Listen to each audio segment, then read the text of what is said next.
Salom do'stlar. Automashina kanaliga xush kelibsiz. Bugun siz bilan Suzuki Tari 2026 modelini batafsil ko'rib chiqamiz. Bu mini truk shaharda va qishloqda ishlash uchun juda qulay va foydali transport vositasi hisoblanadi. Avvalo, uning narxi haqida gaplashaylik. Suzuki Tari 2026 ning boshlang'ich narxi $25 atrofida. Bu narx va yetkazib berish farqlarini hisobga olgan holda belgilanadi. Shu narx bilan siz nafaqat sifatli transport vositasini olasiz, balki uzoq muddat davomida xizmat qiladigan mini trukka ega bo'lasiz. Kichik biznes egalari va yetkazib berish ishlarida ishlatish uchun ayni muddao hisoblanadi. Endi motor va texnik parametrlarga to'xtalaylik. Suzuki Tari 2026 ning motor hajmi 1.5 litr bo'lib, 4 silindrga ega va umumiy quvvati 100 ot kuchini tashkil qiladi. Bu motor transport vositasini shaharda va qishloq joylarda samarali ishlatishga imkon beradi. Dvigatelning ishlashi juda barqaror va yoqilg'i sarfi ham iqtisodiy hisoblanadi. Mini trukning haydash tajribasi qulay va yumshoq bo'lib, uzoq masofalarda ham bardoshli ishlaydi.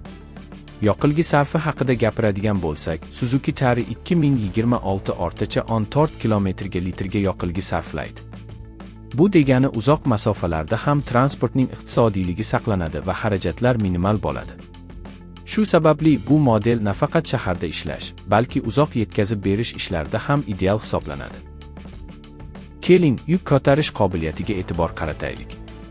Suzuki Tari 2026 mini truk 800 kilogramgacha yukni osongina ko'tara oladi.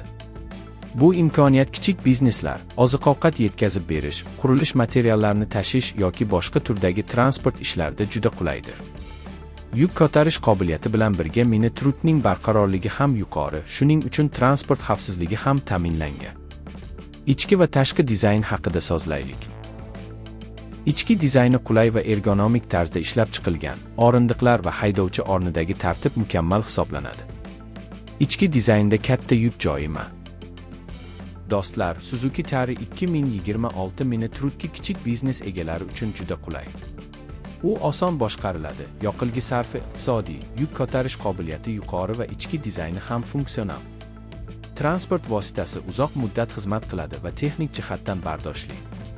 Shu sababli, agar siz kichik biznes, yetkazib berish ishlarini boshlamoqchi bo'lsangiz yoki shaxsiy transport sifatida mini truk izlayotgan bo'lsangiz, Suzuki Tari 2026 mukammal variantdir. Bugungi video davomida biz Suzuki Tari 2026 ning barcha muhim jihatlarini ko'rib chiqdik. Narxidan tortib, motor, yoqilg'i sarfi, yuk ko'tarish qobiliyati, ichki va tashqi dizaynga qadar barcha tafsilotlarni taqdim etdik. Shu ma'lumotlar sizga transport vositasini tanlashda yordam beradi. Do'stlar, agar sizga video yoqsa, kanalimizga obuna bo'ling, like tugmasini bosing va sharh qoldiring. Automashina bilan eng so'nggi avtomobillar, mini truklar va texnika yangiliklardan xabardor bo'ling. Shu bilan birga, kelgusi videolarimizda boshqa mashhur avtomobil modellari va mini truklar haqida batafsil ma'lumotlar taqdim etamiz. Bugungi video shu bilan yakunlanadi. Do'stlar, Automashina kanalini kuzatishda davom eting va yangi videolarni o'tkazib yubormang. Biz sizga eng so'nggi avtomobillar, mini truklar va boshqa texnik yangiliklarni taqdim qilishda davom etamiz.